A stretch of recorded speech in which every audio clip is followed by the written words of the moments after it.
Hello pre-meds, in this video we're going to talk about one of the most important topics related to the pre-med years. We're going to talk about the study schedule that helped me score a 517 on the MCAT, but it didn't just work for me, it worked for a lot of my students and friends who've implemented it and got a 515 plus. That's the 90th percentile. So we're going to call it the 90th percentile plus study schedule.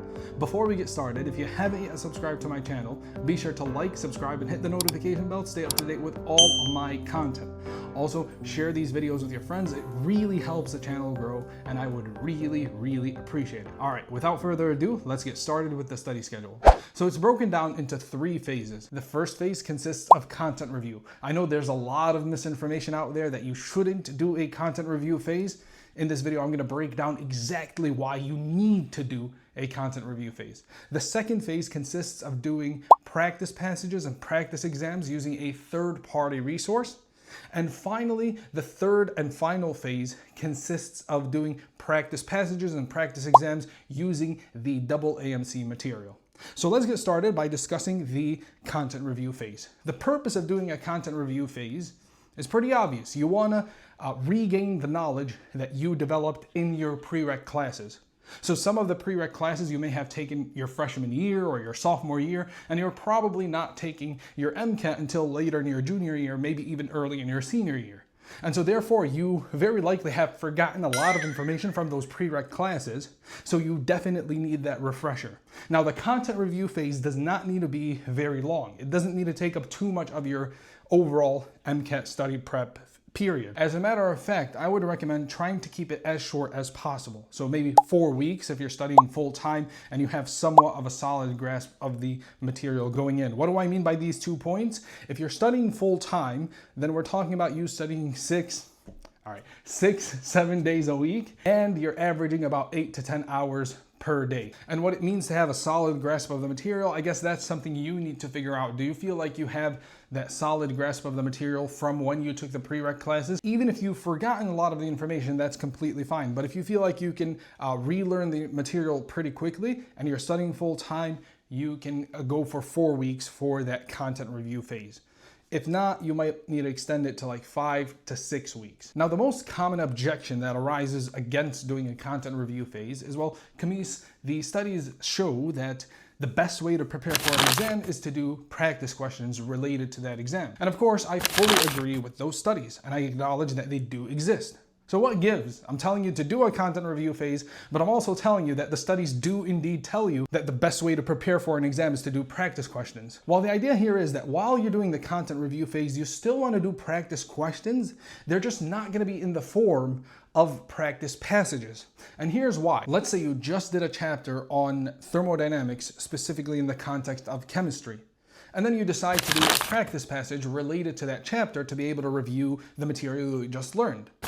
Well, what's going to happen? They're probably going to have like 1 or 2 questions related to thermodynamics within that passage. Then they may have a question related to kinetics, and then they may have a question related to physics. So what you've really done with that passage is that you've only reviewed like 2 or 3 of the concepts that you just learned. Whereas if you do an alternative type or format of practice questions, you can cover every single concept within the chapter you just studied. And the type of questions you're going to do are the ones that are typically embedded within your content review books or resources. So for example, if you're using like Kaplan or the Princeton Review, they'll have like short multiple choice questions embedded within the book that you can do as you are doing your content review. That way you're reviewing every single concept covered within that chapter versus only hitting like 3 or 4 of the concepts if you're using a practice passage or 2 at the end of every chapter. Now, alternatively, you can use Anki. Anki is a great resource because you can really get through all of the concepts very quickly. Alternatively, if you don't want to use Anki and you feel like the short multiple choice questions within the book aren't comprehensive enough, you can do free recall. So just literally go through the chapter and test yourself on the different concepts covered within that chapter at the end of every chapter. I can see another objection arising in your mind right now. Well, isn't it helpful to be able to do practice passages early on just to get an idea of how the MCAT is testing your knowledge? And I agree. If you want to do a practice passage every now and then during the content review phase, I think that's a good idea, just to like get you used to how the MCAT asks questions. But I think doing practice passages regularly takes from the time that you have to review the content and build that solid foundation before you move on to the latter phases. And remember that the latter phases in combination are going to be significantly longer in terms of the time you spend on them than the first phase. So it's not like you're missing out on building the strategies you need to be able to approach MCAT passages. All right, so before we move on to the next phase, I wanted to talk about some of the resources that you can use to do your content review. So I personally used a book by the Princeton Review.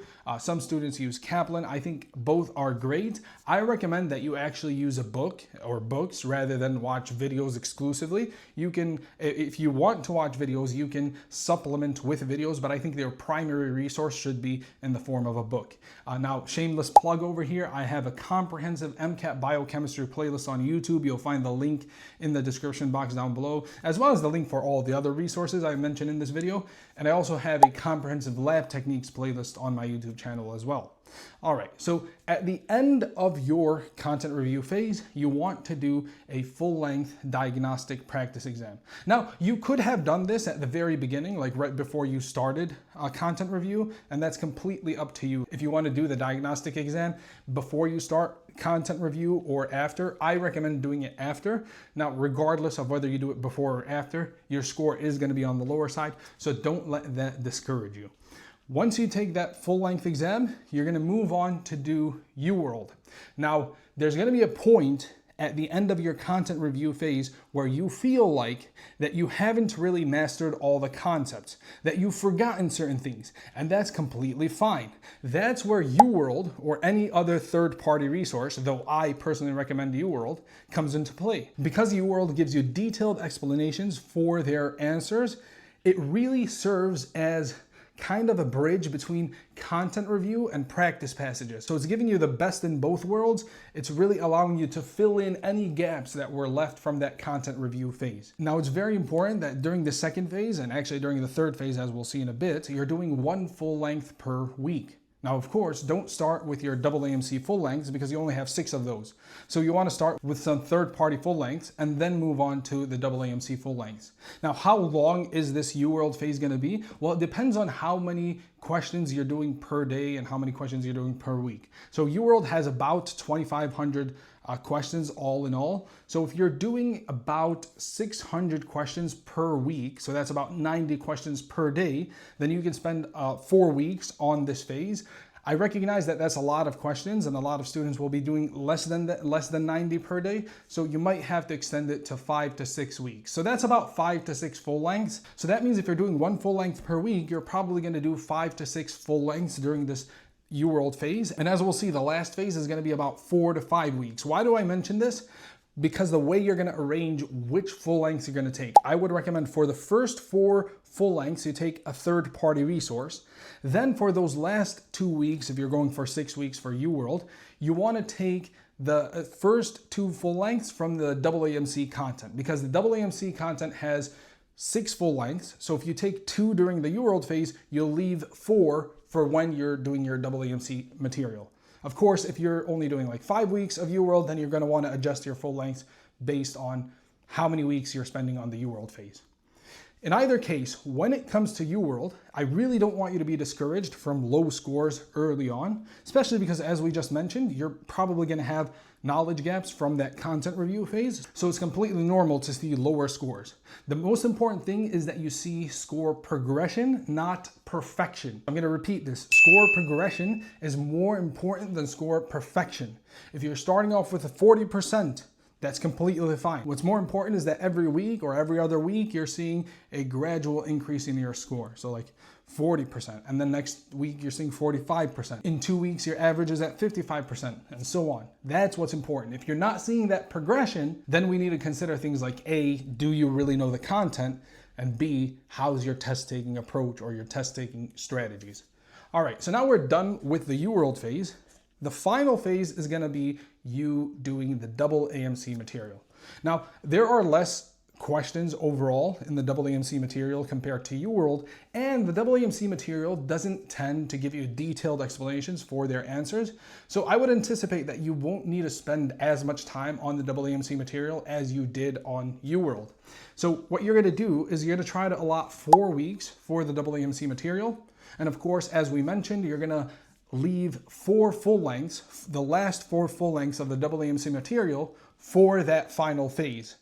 All right, with the very last full length being like 3 to 4 days before exam day. You don't want to take it like the day before or 2 days before exam day. You want to make sure it's like 3 to 4 days before exam day. Now, of course, the WMC phase is really you just getting through as many reps of practice questions and practice passages as possible. It's not so much that you go into detailed reviews of the answers, because at this point, hopefully you have the knowledge where you don't really need to spend too much time referring back to content review books, referring back to YouTube videos to be able to understand the concepts. Hopefully by this point, you're just trying to get as many practice questions under your belt as possible. Now, for some students, you may have a bit of an alternative approach to this last phase, as I did, and that's because 10 days leading up to my exam, I noticed that my CAR score was stuck at like a 122, 123, whereas all my other scores were like 129, 130 plus.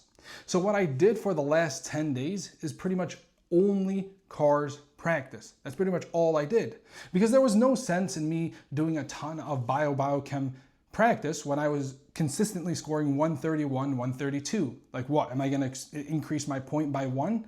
Versus if you focus on the weaker area, so for me it was CARS, I was able to bump it up by 4 points. So it was more worth my time. So that's something to consider. Maybe you're weaker in the Chem Phys section. Spend more time on that Chem Phys section, especially in those last 10 days to 2 weeks. All right, so that concludes our study schedule. Let me do a quick recap. It's broken down into 3 phases. The first phase is content review. You're gonna spend about 4 to 6 weeks on that phase. The next phase is gonna be a third-party resource. I would specifically recommend UWorld. You're spending about 4 to 6 weeks on this phase as well. And of course, you're doing a full length every week.